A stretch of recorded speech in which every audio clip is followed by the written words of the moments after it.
Hello students, एक बार फिर से आप सभी लोगों का टारगेट गुरुकुल में स्वागत है। काफ़ी लंबे समय बाद, काफ़ी लंबे दास्ता के बाद आप लोगों से सामने से मुलाकात हो रही है। ठीक है, चलिए बात करें सर काउंसलिंग की बात। तो आपसे बातें ही कि हमने बिल्कुल ठीक है, तैयारी हो गई, एग्ज़ाम दे लिए, रिपोर्ट हमने एग्ज़ाम टाइम सेंटर में मुलाकात की, लेकिन काउंसलिंग पे कभी बात ही नहीं हुई। आज बहुत डिटेल में बात होगी, पूरा डिटेल एनालिसिस के साथ आज मैं आया हूँ। काउंसलिंग पूरा प्रोसेस बताऊंगा, पूरा चॉइस फील्ड में क्या गलती आपने की है, क्या गलती नहीं करनी चाहिए, सब कुछ बताऊंगा। कितने नंबर तक एडमिशन होगा, ध्यान से वीडियो को देखना, बिल्कुल निश्चिंत रहना। मैंने पहले बोला था कि आप लोग की कट ऑफ नहीं आएगी, डायरेक्ट आपका चॉइस फीलिंग होगा, तो आप लोग भरोसा किए, ये सबसे अच्छी बात है। मैंने दूसरी बात बोली कि कट ऑफ पे एडमिशन होगा, इस पर भी आप भरोसा किए, ये भी अच्छी बात है। अब तीसरी बात ध्यान सुन लो कि जो आपकी DDU है, गोरखपुर विश्वविद्यालय जो आपका है, ये ध्यान से मेरी बात सुनते रहना, जो मैं बोल रहा हूँ ध्यान सुनो। आपका जो रिजल्ट है सर, ये रिजल्ट आप लोग का आ गया, रिजल्ट आ गया। रिजल्ट में आपका नंबर और रैंक दोनों थी। मैंने बोला कि आप रैंक पे कंसीडर करोगे, रैंक के हिसाब से आपको क्या मिलेगी, आपको सीट मिलेगी। अब जब आप जा रहे होगे सर, आपने यहाँ पे चार्ट देखा होगा, है ना।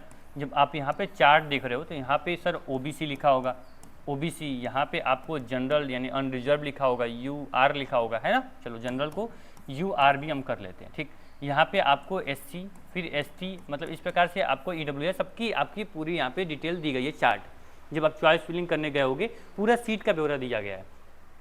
मान लीजिए OBC में 15 सीट दी गई है, जनरल में मान लीजिए कि आपको 40 सीट दी गई है, और SC ST में मान लीजिए तो आपको 5 सीटें दी गई हैं। EWS की बात करें, EWS की अगर यहाँ हम EWS लिख दें, ठीक है, EWS लिख दें, EWS में मान लीजिए कि आपको 10 सीटें दी गई हैं, ठीक। तो बच्चे क्या मान लीजिए कि यहाँ पे OBC रैंक उसकी कितनी है, उसकी 17 रैंक, OBC रैंक 17 है। अब 15 सीटें केवल हैं OBC में, 17 आपका यहाँ पे नंबर है, तो बच्चा बोलेगा सर मेरा एडमिशन तो होगा ही नहीं, क्योंकि यहाँ पे रैंक तो मेरी 17 है। ध्यान से इस चीज़ को मैं यहाँ पे क्लियर कर दूँ आप लोगों को सर। देखना, ये आपका गोरखपुर विश्वविद्यालय है, चॉइस फिलिंग आपने कर दिया है। चॉइस फिलिंग में एक चीज़ ध्यान देना कि मैं बोलूँगा कि जिस बच्चे का नंबर अच्छा है, जो बच्चा थोड़ा, मान लीजिए कि अगर बीकॉम में, मान लीजिए बीकॉम में 500 सीटें हैं, ठीक है, 500 सीटें हैं, अगर आपका रैंक 600 तक है, 600 रैंक तक है, तो आप आराम से क्या करोगे कि आप लोग चॉइस फिलिंग में आप ये सोच सकते हो कि हाँ मुझे क्या एडमिशन मिल सकता है, ठीक है। तो इस चीज़ में आप क्या करना है कि आपको चॉइस फिलिंग में अपने प्राइवेट कॉलेज भी ऐड किए होंगे, लेकिन अगर रैंक आपकी अच्छी है तो केवल आपको मेन कैंपस सेलेक्ट करना है, ठीक। मेन कैंपस सेलेक्ट करने का मतलब आपका ये होगा कि आपको अपग्रेड नहीं करना पड़ेगा। बात मेरी समझ में आ रही है। जो बच्चा केवल मेन कैंपस सेलेक्ट किया होगा, जो बच्चा केवल मेन कैंपस सेलेक्ट किया होगा, इसको अपग्रेड नहीं करना पड़ेगा, क्योंकि ये बच्चा ऑलरेडी अपग्रेडेशन में चला जाएगा, क्योंकि इसको चॉइस इसकी कुछ है ही नहीं। इसकी चॉइस तो एक ही है भाई कि मुझे मेन कैंपस में ही एडमिशन लेना है। तो विश्वविद्यालय क्या करेगा, पहला अलॉटमेंट हो, दूसरा अलॉटमेंट हो, तीसरा अलॉटमेंट हो, इसको भाई मेन कैंपस ही इसको मिलेगा, इसको अपग्रेड नहीं करना है। रैंक अच्छी है तो मेन कैंपस मिल जाएगा, नहीं अच्छी है तो इसको मेन कैंपस नहीं मिलेगा। क्लियर। अब कुछ बच्चे ऐसे होंगे जिनका रैंक अच्छा होगा और वो कई प्राइवेट गवर्नमेंट कॉलेज भी, महाराणा प्रताप, बाकी सारे कॉलेज भी ऐड किए होंगे, तो उनको क्या होगा, उनको अपग्रेड करना पड़ेगा। मान लीजिए पहला उनका कैंपस था, ठीक है, दूसरा मान लीजिए कि उन्होंने कोई प्राइवेट कॉलेज किसी नाम का ले लिया, तो जब उसको सीट अलॉट होगी तो मान लीजिए इसकी रैंक अच्छी है, इसको भाई लगेगा कि मुझे कैंपस मिल सकता है सेकेंड अलॉटमेंट में, तो वो क्या करेगा, वो अलॉटमेंट में अपग्रेड करेगा और उसको कैंपस मिल जाएगा, रैंक अच्छी होगी तो, ठीक। ये दोनों में अंतर है। जो बच्चा कैंपस सेलेक्ट किया है, जो बच्चा कैंपस में के अलावा बहुत सारे कॉलेज सेलेक्ट किए हैं, उनमें ये डिफरेंट है। आप ध्यान सुना पूरा प्रोसेस, जो अभी तक कोई नहीं बताया होगा, पूरे यूट्यूब पे अब तक किसी को भी नहीं पता है, ठीक। ध्यान सुनो, DDU सर आप लोग का क्या किया है, आप लोग का चॉइस फिलिंग शुरू कर दिया है। एक चीज़ मैंने पहले ही आपको बोल दिया था कि गोरखपुर विश्वविद्यालय की जो कट ऑफ होगी, ये इस बार रिलीज़ नहीं होगी, ठीक है। गोरखपुर विश्वविद्यालय की कट ऑफ रिलीज़ नहीं होगी। जो बच्चा चॉइस फिलिंग करेगा, इसी चॉइस फिलिंग के रिजल्ट के आधार पे ही क्या होगा, उसका एडमिशन होगा, रैंक के आधार पे उसका एडमिशन हो जाएगा, ठीक। तो चॉइस फिलिंग सर विश्वविद्यालय ने ये कहा है कि जो बच्चा पहली रैंक है, या जो बच्चा 1000 रैंक, 10,000 रैंक, जितने भी बच्चे एग्जाम में बैठे थे, वो सब बच्चे चॉइस फिलिंग कर सकते हैं। चॉइस फिलिंग की जो फीस रखी गई है वो 200 रुपये, ये नॉन रिफंडेबल है, ये रजिस्ट्रेशन फीस है, ये आपको मिलेगी नहीं, ठीक है। तो ये 200 रुपये आपसे चार्ज किया गया है, गोरखपुर विश्वविद्यालय ने चार्ज किया है, ठीक। चलो आपसे इतना क्लियर होगा कि कट ऑफ अब आने वाली नहीं है, चॉइस फिलिंग पे मेरा एडमिशन होगा, मैंने चॉइस फिलिंग कर दिया है, ठीक। जो BA और BSc वाले बच्चे हैं उनको मैंने बोला कि अधिक से अधिक 4 से 5, 6 से 7 सब्जेक्ट कॉम्बिनेशन बनाओ अगर आपकी रैंक थोड़ी बहुत खराब है तो, ठीक है। तो अगर जो बच्चा बना लिया होगा पेयर में भाई 4-5 ऑप्शन दे दिया है, मुझे पहला नहीं मिला, दूसरा, तीसरा, चौथा, पाँचवा, तो आराम से उसको अलॉट हो जाएगी। जितना अधिक रैंक मान ली 1500 2000 रैंक भी है तो भी बीए में आपको एडमिशन मिल जाएगा। ध्यान सुनो यहाँ पे आपने क्या किया भाई कि जितने बच्चे एग्जाम दिए थे वो सब बच्चे क्या किए, वो बच्चे चॉइस फिलिंग कर लिए, ठीक। अब आपके मेरिट के आधार पे आपकी अलॉटमेंट होगी। मान लीजिए पहली अलॉटमेंट आपको पहले ही जब आप चॉइस फिलिंग करके निकल रहे होगे तो बोला गया है 30 तारीख को, 30 जुलाई को जो होगा ये सर पहली अलॉटमेंट हमारी होगी, ठीक है। पहली अलॉटमेंट हमारी कब होगी, 30 जुलाई को होगी। चलो सर ठीक है, 30 जुलाई को पहली अलॉटमेंट होने वाली है। तो उसके बाद क्या होगा कि इसमें हो सकता है कि बहुत सारे बच्चों को सीट मिले, बहुत सारे बच्चों को सीट नहीं मिलेगी। मान लीजिए सपोज दैट बीकॉम में 500 सीटें हैं, ठीक। एग्जाम्पल मैं दे रहा हूँ, एग्जैक्ट डाटा मैंने नहीं दिखा रहा हूँ, ठीक है। 500 सीटें हैं, मान लीजिए कि इसमें 150 सीटें ओबीसी की हो गई, ठीक। इसमें मान लीजिए कि 300 सीटें आपकी जनरल की हो गई, ईडब्ल्यूएस की मान लीजिए कि 100 सीटें हो गई, ठीक। इस प्रकार से आप मान चलिए कि आराम से सीटें आपको SC ST को भी कुछ सीटें मिल गई, ठीक। तो यहाँ क्या करेगा 150 रैंक तक भाई ओबीसी को भेज देगा, ओबीसी वाला से जाओ तुम सिलेक्शन हो गया। 300 तक जनरल भेज दिया, 100 तक भाई क्या किया कि SC ST को भेज दिया और ईडब्ल्यूएस को भेज दिया, ठीक। क्लियर। तो जो आपका सीट दिखा रहा कैटेगरी वाइज उसी आधार पे कैटेगरी वाइज आपका क्या होगा कि यहाँ पे आपको अलॉटमेंट मिल जाएगा। पहली अलॉटमेंट सभी बच्चों को गया, मान लीजिए 300 बच्चे थे, 300 या 500 सीटें थी, 500 के 500 सीटों पे अलॉटमेंट हो गया। क्लियर।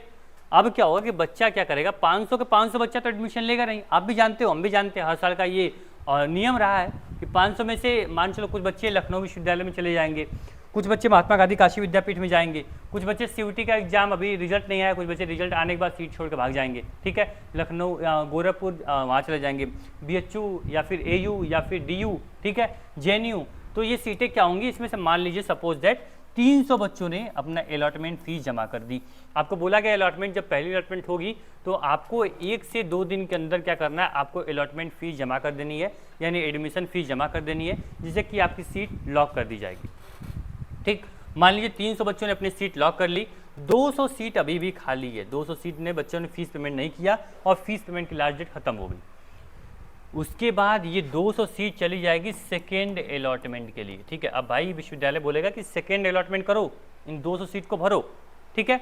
तो जो बच्चों का रैंक थोड़ी कम होगी, ठीक है, उन बच्चों को भेजेगा। मान लीजिए 150 तक तो हो गया है, अब 170 तक या 165 तक भेजेगा, 350 तक इसको भेज देगा, 110-15 इसको भेज देगा, 10-5 रैंक बढ़ा के SC ST में भी भेज देगा अलॉटमेंट, ठीक है। अब मान लीजिए कि यहाँ पे 200 सीटें खाली थी, अलॉटमेंट भेज दिया सेकेंड अलॉटमेंट। सेकेंड अलॉटमेंट के बाद भी मान लीजिए कि 100 बच्चों ने सेकेंड अलॉटमेंट में फीस पेमेंट कर दिया, 100 सीट फिर खाली है, तो अब बोलेगा भाई कि विश्वविद्यालय गुरुजी आप थर्ड अलॉटमेंट में जाइए, थर्ड अलॉटमेंट में जाइए और ये 100 सीट भर के आइए, ठीक, 100 सीट भर के आइए। अभी क्या करेगा भाई कि 100 सीट भरने के लिए आपकी थर्ड अलॉटमेंट हुई, इसमें भी 100 बच्चों ने अगर एडमिशन ले लिया तो ये थर्ड अलॉटमेंट के बाद कोई अलॉटमेंट नहीं आएगी, ठीक। अगर वहीं पे इन 100 बच्चों में अभी अगर 10-20 सीट खाली रहेगी तो फोर्थ अलॉटमेंट भी आएगी। क्लियर। इस प्रकार से जो आपकी ये रैंक है ये रैंक गिरती चली जाएगी, समझे।